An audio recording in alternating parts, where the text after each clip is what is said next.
Hey everybody, it's Mark again, and my friend Robert Lindsay has been trying to um, post this video to Facebook, but for some reason he's not able to.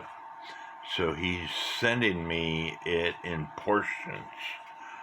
So this is him using mothers to polish clock movements. And look how beautiful that movement wheel is. So let's let him talk.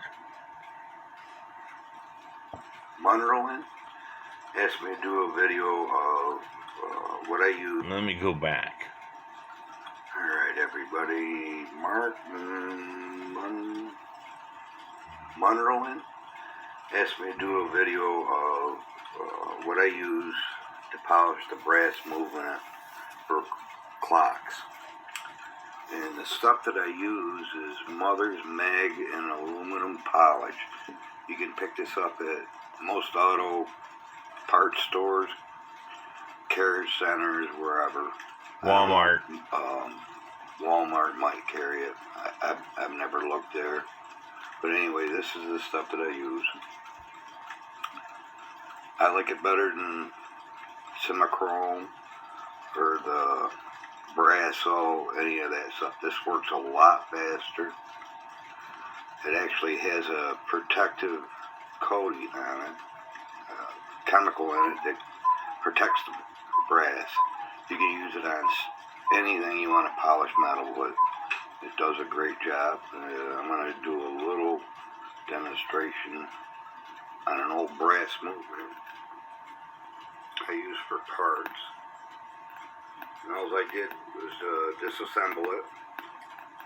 Took the plate over to the sink, washed it with some good soap, good detergent, and pretty good hot water to try to get all the oil off. You want to get as much oil off as you can, and it makes it a lot easier for the polishing. So here we go. I'm going to give you a quick demonstration. Hope you like it.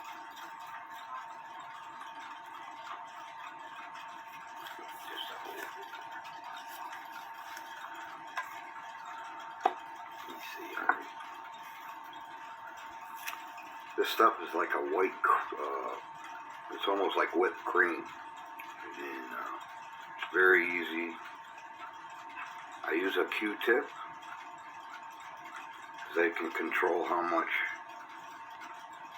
area I want to clean at one time. I'll do small areas at a time, then I'll go over the whole thing and again, just to make sure I got it good.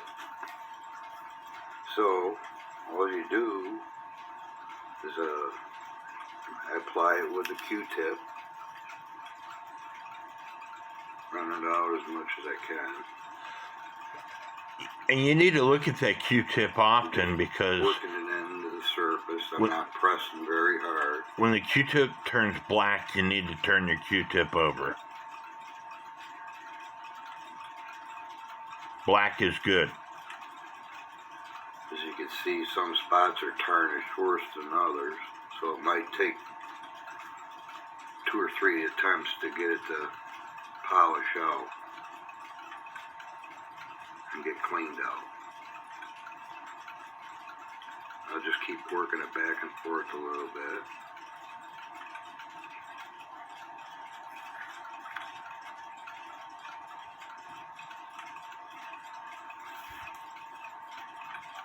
As you can see, it's already starting to eat away at the tarnish.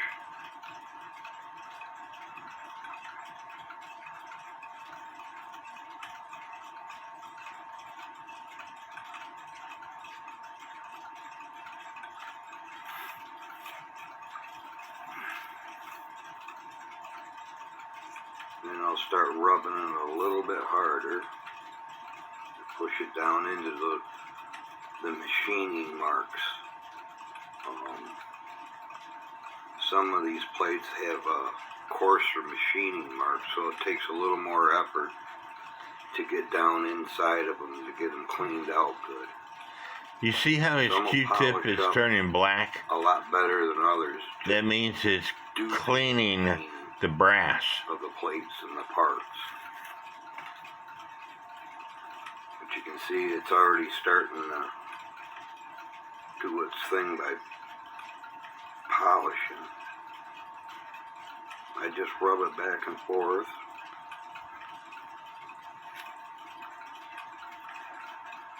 This stuff is really easy to work with. If you don't like getting the black on your fingers and stuff, I'd suggest wearing latex gloves.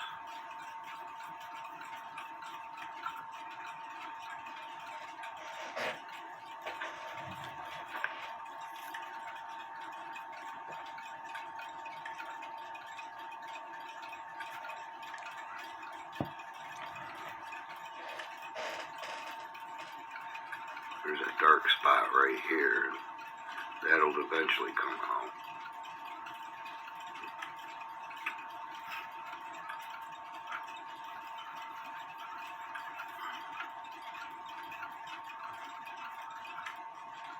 Alright, everybody. Martin. And that was part 1. Asked me to do a video. So I need to get to part 2. After you've done all your polishing, clean it all out really, really good. Take it over to the sink or your ultrasonic cleaner. And you just need some good warm soapy water to clean out the residue of the clean compound. That gives you an idea of what it's going to look like. And here's some of the gears that I've done already. Look how much that shines. It polishes the bare metal too. I mean, it turns it into chrome. All your pins and everything, even on the pivot ends. Now he doesn't have an ultrasonic cleaner. Yes, and everything. And so he uses stuff along with dish soap, as you said at the beginning. He washes it off really well, and then he polishes every part, and his clocks are up and running. And this is how he cleans his movements. You can see how nice it polishes them right up.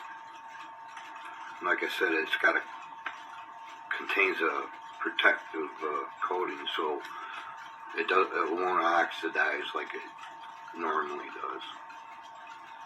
So this could go for till you don't have to do it until the next time you really service the clock. You take the movement back out and everything. That's that gear. Here's the crutch and the verge that I did. And you can see how it cleans up that.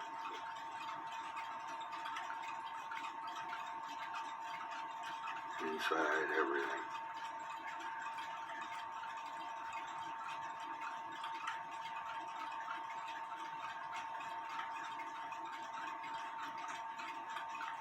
A fly fan.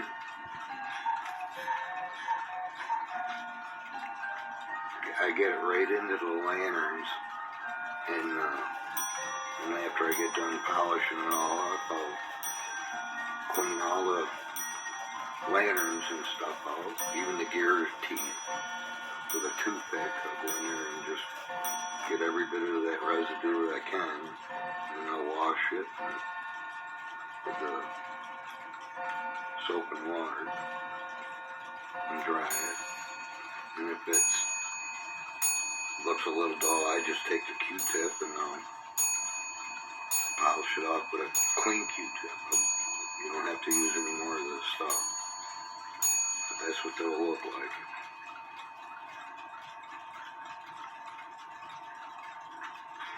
Like I said, it polishes all the metal up too. The bare metal. The brass and everything.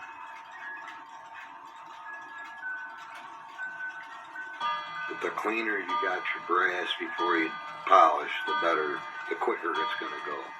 I take my time doing it, so I want a nice job. There's the verge wheel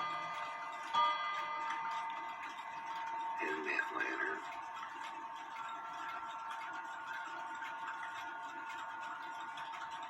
Inside everything. And this is just a parts movement.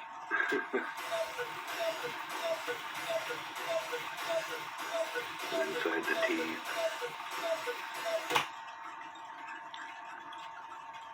Really works good. Great stuff as far as I'm concerned. The only thing I'll use.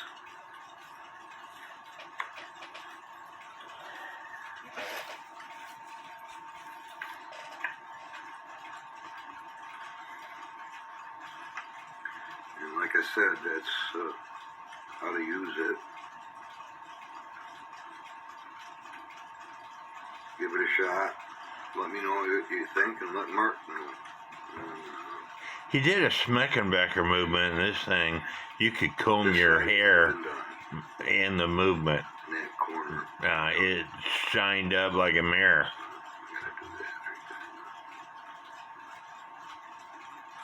Just like anything else, the longer you spend on it, the better it's going to look. Okay, people.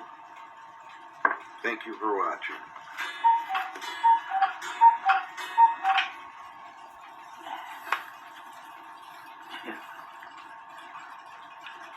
And there it is. Do the other side. That's after you're done all your polishing.